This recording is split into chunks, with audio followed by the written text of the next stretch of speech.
Ravi Prakash Siliconandhra hospital Kuchipudi super speciality వైద్య సేవలు పూర్తిగా ఉచితం.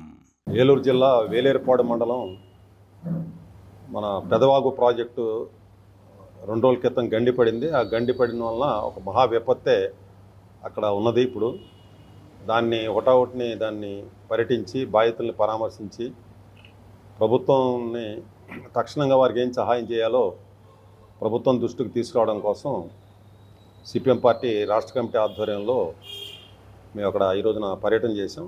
ఇప్పుడే మన జంగారెడ్డి కూడా వచ్చాం. ఈ పర్యటనలో సిపిఎం రాష్ట్ర కార్యదర్శి సభ్యులు మంత్రి సీతారాం, నేను, తర్వాత రాష్ట్ర నాయకులు, పార్టీ రాష్ట్ర నాయకులు ఎం హరిబాబు గారు, తర్వాత సిపిఎం జిల్లా సెక్రటరీ సభ్యులు డిఎన్విడి ప్రసాద్ గారు, మేము అక్కడ తర్వాత ఈ ప్రాంతానికి చెందిన నాయకులు, జిల్లా నాయకులు, గిరిజన నాయకులు, తెల్లం రామకృష్ణ గారు జిల్లా సెక్రటరీ సభ్యులు, అలాగే తెల్లం దుర్గారావు గారు, స్థానికంగా ఆ మండలానికి చెందిన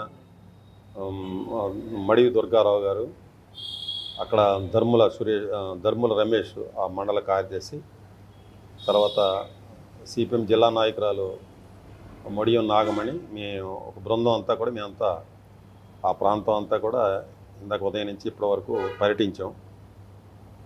ఇప్పుడు అక్కడ పరిస్థితి ఏంటంటే, ఈ పెద్దవాగు ప్రాజెక్ట్ అనేది ఇప్పుడు ఈ గండి వలన వచ్చిన ఒక పెద్ద మహా విపత్తే వచ్చింది. మొత్తం మండలానికి 15 గ్రామాల్లో వచ్చిన ఘోర విపత్తుగానే ఉంది. ఈ విపత్తు ప్రకృతి సహజమైనది కాదు. ఇది గతంలో మన రాష్ట్రాన్ని పరిపాలించిన ప్రభుత్వం జగన్మోహన్ రెడ్డి గారి ప్రభుత్వమే దీనికి బాధ్యత వహించాలి. ఎందుకంటే గత 5 సంవత్సరాల నుంచి వారే పరిపాలిస్తున్నారు. తర్వాత దీంట్లో కొంత భాగం తెలంగాణ ప్రభుత్వానికి కూడా ఉంది. ఇప్పుడు అంతకుముందు విధి విధానాల్లో చూసుకున్నట్లయితే ఈ ప్రాజెక్ట్ మెయింటెనెన్స్ సంబంధించి 85% మన స్టేట్ గవర్నమెంటు, తర్వాత 15% తెలంగాణ గవర్నమెంటు, అంటే ఎక్కువ బాధ్యత మనకే ఉన్నది. కానీ గత 5 సంవత్సరాల నుంచి కూడా ఈ ప్రాజెక్ట్ పట్ల, ఈ ప్రాంతం పట్ల, ఇదంతా కూడా నిర్వాసితుల ప్రాంతం, పోలవరం ప్రాజెక్టు ముంపు మండలం, ఇది విలీన మండలం. ఈ మండలం పట్ల చాలా నిర్లక్ష్యం వహించింది ఈ ప్రభుత్వం. ఆ నిర్లక్ష్యం వహించింది. ప్రాజెక్టు అక్కడ చూస్తుంటే మొత్తం ఒక పక్క అంతా కూడా రైట్ సైడ్ అంతా కూడా ప్రాజెక్టుకి రైట్ సైడ్ అంతా కూడా మొత్తం బండ్ ఏదైతే ఉందో మొత్తం ఆ బండ్ అంతా కూడా మొత్తం కొట్టుకుపోయింది.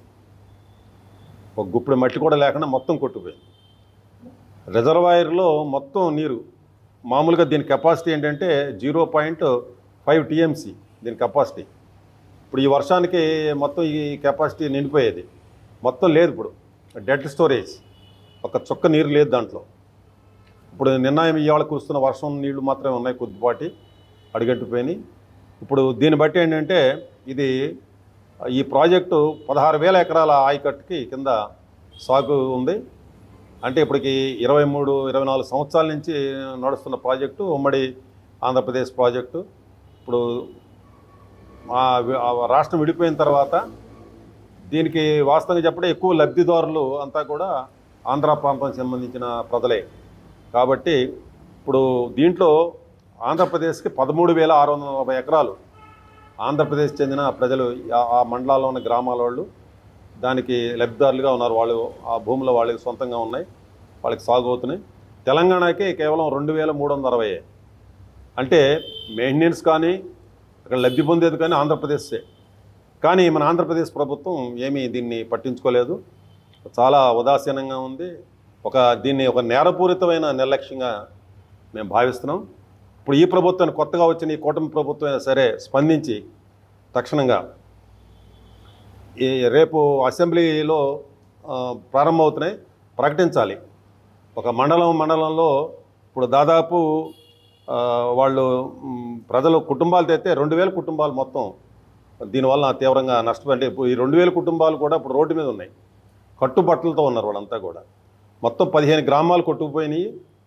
గ్రామాలు 50% ఆల్మోస్ట్ ఎటొచ్చినా సొంతంగా శాశ్వత గృహాలు కట్టుకుని కొంచెం గట్టిగా స్లాబ్ ఇళ్ళు, మంచి డాబాలు లాంటివి కొన్ని మిగిలినవి, గవర్నమెంట్ ఇచ్చిన కాలనీ ఇళ్ళు, అలాంటి ఇళ్ళన్నీ కూడా మొత్తం స్మాష్ అవుట్, ఏమీ లేవు.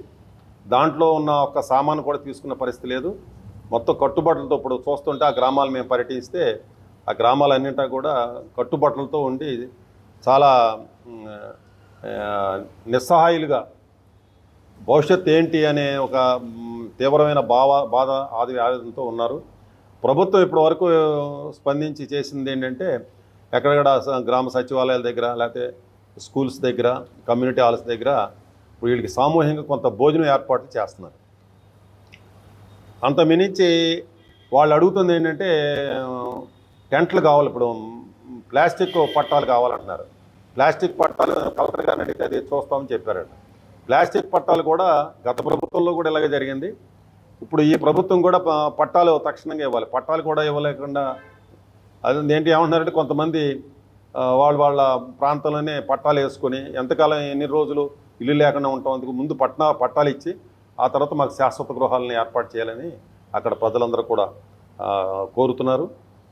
మొత్తంగా ఏంటంటే ఈ ప్రాజెక్టు మేము అక్కడ దగ్గరగా కూడా వెళ్ళి చూసాం. మేము మా బృందం అంతా కూడా అక్కడ కనపడుతున్న డిఫెక్ట్స్ అక్కడ ఉన్న కొంతమంది నిపుణులు కూడా అడిగితే ఏంటంటే ఇది దాదాపు 23-24 సంవత్సరాల నుంచి ఉన్న ప్రాజెక్టు. దీని మెయింటెనెన్స్ ఇటీవల కాలంలో అసలు గతంలో ఏం చేశారో గత 5 సంవత్సరాల్లో కూడా ఇప్పుడు దీనికి సంబంధించిన మెకానికల్ పార్ట్ ఏమీ ముట్టుకోవాలి వాడు. ఇప్పుడు ఇది బాగా వాటర్ వచ్చేసిన తర్వాత ఎక్కువ అమౌంట్ వాటర్ వచ్చిన తర్వాత దాన్ని గేట్లు ఎత్తాలని చూస్తే గేట్లు లేవలా. అంటే అది ఎవరి తప్పది? అక్కడ మెయింటెనెన్స్ అక్కడ యంత్రాంగాన్ని పెట్టి ఇంజనీరింగ్ యంత్రాన్ని పెట్టి దాన్ని మెయింటెనెన్స్ చేయడంలోనే ఈ ప్రభుత్వం గత ప్రభుత్వం ఏదైతే ఉందో వైసీపీ ప్రభుత్వం, జగన్మోహన్ రెడ్డి ప్రభుత్వం దాందే ఎక్కువ బాధ్యత కనపడుతుంది. ప్రాజెక్ట్ సైటు మాత్రం తెలంగాణలో ఉంది, వాళ్ళకి కూడా బాధ్యత ఉంది. వాళ్ళు కూడా గత ప్రభుత్వం బీఆర్ఎస్ ప్రభుత్వం కేసీఆర్ ప్రభుత్వం కూడా ఏమీ పట్టించుకోకుండా వాళ్ళు కూడా ఇట్లాగే చేశారు. ఇప్పుడు అంటే మొత్తం అదే అప్పటికెప్పుడే 44 సంవత్సరాలు అయింది ప్రాజెక్ట్ కట్టి. 1981లో ఇది కట్టారు. 44 సంవత్సరాలు అయింది ఇప్పుడు. ఇక తర్వాత ఏంటంటే ఇప్పుడు తీవ్రంగా నష్టంగా చూస్తే ఇప్పుడు అక్కడ ఇప్పటికే 3 పంటలు ఇప్పుడు సీజన్ స్టార్ట్ అయింది కాబట్టి వరి, ప్రత్తి, మిర్చి ఈ 3 కూడా నార్మల్ వేశారు. ఆ ప్రాంతంలో 5-6 రకాల పంటలు పండుతాయి. మామూలు సమయాల్లో ఇతర సమయాల్లో జొన్న కూడా బాగా పండుతుంది. బాగా గోదావరి పరివాహక ప్రాంతం ఇది. పోలవరం ప్రాజెక్టు బాధిత ప్రాంతం కూడా ఇది. ఈ గ్రామాలు దానివల్ల ఎఫెక్ట్ అవుతాయి. ఇప్పుడు వాళ్ళు ఏం చెప్పారంటే గోదావరి నిన్న మన వరకు కొంచెం పెరుగుతుంది, ఇంత ముందులాగా అది కూడా ఎక్కువ స్థాయిలో పెరుగుంటే ఈ పక్క నుంచి ఇది వచ్చి ఆ పక్క నుంచి అది వచ్చి ఉంటే మేమందరం కూడా చచ్చిపోయి ఉండేవాళ్ళం. అంత కొన్ని వందల మంది అప్పుడు పశువులు చాలా చచ్చిపోయినాయి, పెద్ద ఎత్తున వందల సంఖ్యలో పశువులు చచ్చిపోయినాయి. ప్రజలు మాత్రం ముందుగానే గ్రహించి గ్రామాల్లోకి ప్రచారం వచ్చింది కాబట్టి ప్రాజెక్టు బ్రీచ్ అయిపోయిందని తెలిసిన తర్వాత వెంటనే ఒటావుట్ని ఇంట్లో సామాన్లు సర్దుకోవడం కానీ ఇంట్లో ఒక కనీసం బట్టల సంచి తీసుకోవడం కానీ ఏమీ లేకుండా ఒటావుట్ని మెరక ప్రాంతాలకి రోడ్ల మీదకి మెరక ప్రాంతాలకి వచ్చేసారు. కొన్ని ఆయా గ్రామాల్లో మంచి గట్టి ఇళ్ళుగా ఉండి పైన మంచి స్లాబ్గా ఉన్న ఇళ్ళు ఏదైతే కొంచెం ఎత్తుగా ఉంటాయో అలాంటి ఇళ్ళ మీదకి ఎక్కేసి కూర్చున్నారు. అది నిజంగా ఇట్లాంటి విపత్తు గతంలో ఎప్పుడు మేము చూడలేదు. అనేక ఫ్లడ్స్ అవి చూసాం కానీ ఇట్లాంటి మొత్తం ప్రాజెక్టే బ్రీచ్ అయిపోయి ఓళ్ళ మీద పడిపోతున్న పరిస్థితి జరిగింది. అది ఇప్పుడు దీనివల్ల ఏంటంటే ఇప్పుడు 4000 ఎకరాల్లో నార్మల్ పోయాయి. ఇది లక్షల రూపాయల్లో ఇప్పుడు ఆల్రెడీ పెట్టుబడి పెట్టారు. ఇప్పుడు వాళ్ళు చెప్పేది ఏంటంటే మళ్ళీ నార్మల్ వేసుకోవడం, దానికి ప్రభుత్వం సహాయం చేస్తే ఏదైనా చేసుకోగలుగుతారని అడిగితే మొత్తం ప్రాజెక్ట్ పోయింది కదండి, ప్రాజెక్టులో నీళ్ళు లేవు కదా, ఆ నీళ్ళు ఎప్పుడు వస్తాయో ఆ ప్రాజెక్ట్ ఎప్పుడు పూడుస్తారు కండి, వచ్చిన తర్వాత కదా మా వ్యవసాయం, ఇప్పుడు మా వ్యవసాయం కూడా ఏమీ లేదు, ఇప్పుడు పూర్తిగా పనులు లేని పరిస్థితి అంతా కూడా వచ్చింది. ఇప్పుడు ఆల్రెడీ ఏదో టెంపరీ శిబిరాలు పెట్టారు, మరి ఈ శిబిరాలు కొనసాగించాల్సిన అవసరం కూడా ఉన్నది. ఇళ్ళు లేవు కాబట్టి ఇప్పుడు వర్షాకాలం కనీసం పట్టాలన్నా ఇమీడియట్గా ఇస్తే అది కొంత మాకు ఉపయోగపడుతుందని చెబుతున్నారు.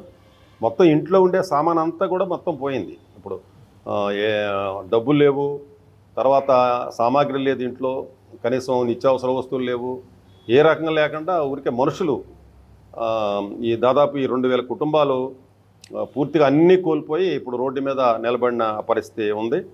తర్వాత మొత్తం ప్రాంతం ఇంకోటి కూడా ఏంటంటే, ఒకటి ప్రాజెక్టు యుద్ధ ప్రాతిపదికన మళ్ళీ దాన్ని ఆ బండని నిర్మించి మళ్ళీ పునరుద్ధరించి దాని మెయింటెనెన్స్ కొంత ఆధునీకరణ చేయాలి.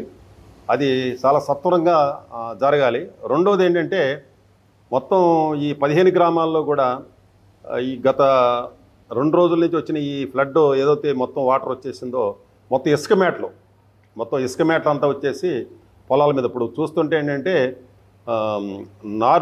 కొన్ని చోట్ల నాట్లేశారు, నార్మల్ కూడా ఉన్నాయి. ఆ నాట్లని మేము పరిశీలన చేస్తే అవి అక్కడక్కడ చిన్న చిన్న మొక్కలు కనపడుతున్నాయి, మొత్తం అంతా ఇసుక కనపడుతుంది. అంటే ఆల్రెడీ అక్కడ నాట్లేసినట్టుగా నారు మడి ఉన్నట్టుగా కనపడుతుంది. కొద్దిగా బొట్లుగా మొత్తం ఇసుక మేటలు, వేలాది ఎకరాలు ఇసుక మేటలు కూడా పడిపోయినాయి. ఆ రకంగా ఏంటంటే, ఇది ఒక రకంగా ఒక మండలానికే ఒక పెద్ద ఎత్తున వచ్చిన మహా విపత్తుగా ప్రభుత్వం కూడా దీన్ని గుర్తించి రేపటి నుంచి శాసనసభ సమావేశాలు జరుగుతున్నాయి. ప్రభుత్వం ప్రకటించాలి. ప్రభుత్వం ఈ మండలం గురించి ప్రకటించాలి. రాష్ట్రంలో శ్రీకాకుళం నుంచి కృష్ణా జిల్లా వరకు కూడా చాలా భారీ వర్షాలు కురిసినాయి.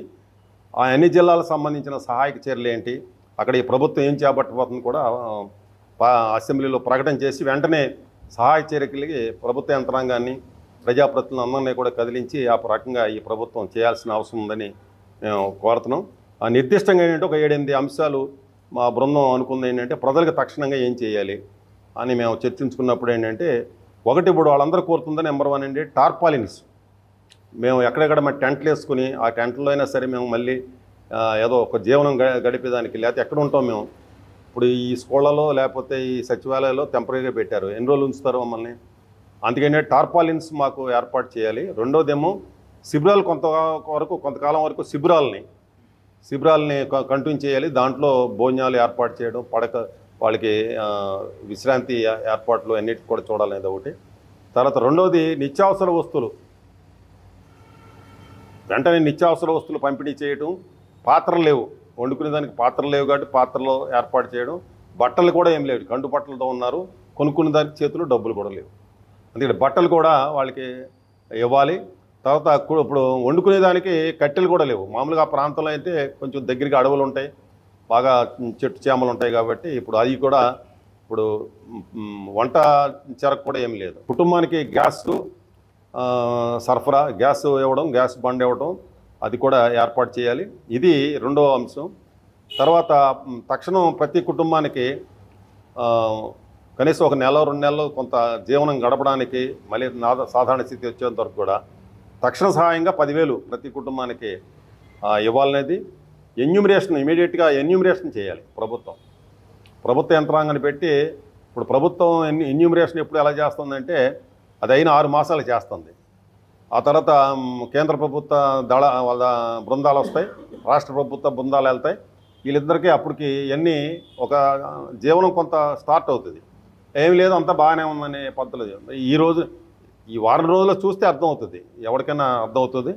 అందుకనే తక్షణంగా ఎన్యూమరేషన్ చేసి పూర్తి నష్టాన్ని అంచనా వేసి ఆ నష్టపరిహారం రైతులకి, వ్యవసాయ కూలీలకి, తర్వాత ఇళ్లకి అన్నిటికీ పూర్తి నష్టపరిహారం వెంటనే అందించే పని చేయాలి. పక్కా ఇళ్ళు నిర్మాణం చేయాలి.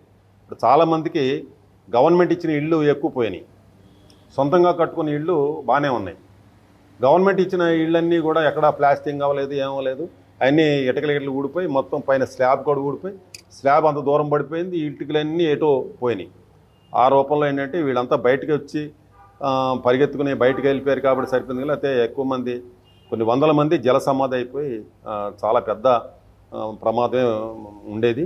ఇప్పుడు వాళ్ళు ఇంకో భయం ఏంటంటే, ఈ గ్రామాలకి కొంచెం పోలవరం ప్రాజెక్టు, గోదావరి నది పరివాహక ప్రాంతం అది. పోలవరం ప్రాజెక్ట్ ఇప్పుడు భద్రాద్రి దగ్గర కానీ మన ధవళేశ్వరం దగ్గర కానీ రోజు మనకి రీడింగ్స్ వస్తున్నాయి. ఇప్పుడు రేపు మాపు ప్రమాద హెచ్చరిక వస్తుంది. ప్రమాద హెచ్చరిక వచ్చి రాగానే ఏంటంటే వీళ్ళు మళ్ళీ ఆ తాకిడికి దెబ్బతింటారు. అందుకేంటంటే ఇప్పుడు వరద నుంచి కూడా ముందస్తు చర్యగా ఆ ప్రజలను ఆదుకోకపోతే ఈ పాటు ఇప్పుడు మొత్తం మనుషులు మిగిలారు. ఇప్పుడు అది వచ్చినట్లయితే అసలు మానవ నష్టమే పెద్ద ఎత్తున జరుగుతుంది. ప్రభుత్వం దీన్ని చాలా సీరియస్గా తీసుకుని వెంటనే అన్ని విధాలుగా ప్రభుత్వం ఆదుకోకపోతే ఈ ప్రజలు ఇక మనుగడ సాధించడమే అసాధ్యమైన పనిగా కనపడుతుంది. వాళ్ళకి ప్రభుత్వం ఎంత చేసినా తక్కువ అవుతుంది ఇప్పుడున్న పరిస్థితిని బట్టి. అలాగే అక్కడక్కడ ఒకటి ఈ క్యాంపుల దగ్గర లోకల్కి కొంచెం ఫస్ట్ ఎయిడ్ టేబుల్స్ అవి పెట్టి చేస్తున్నారు. కానీ ఏంటంటే ఎప్పుడైతే వచ్చిందో నెక్స్ట్ వైరల్ ఫీవర్స్ ఆల్రెడీ ఉన్నాయి, ఇప్పుడు టైఫాయిడ్స్ ఉన్నాయి. రేపొద్దున ఈ నీళ్లు ఇవన్నీ తోటి వాతావరణంతో ఏంటంటే ఎక్కువ మందికి ఫీవర్స్, ఇతర అనేక డయేరియా లాంటివి రావచ్చు. మరిన్ని వీడియోస్ కోసం ఛానల్ ని సబ్స్క్రైబ్ చేయండి, లేటెస్ట్ అప్డేట్స్ కోసం వాట్సాప్ ఛానల్ ని ఫాలో చేయండి అండ్ లింక్ డిస్క్రిప్షన్ లో ఉంది.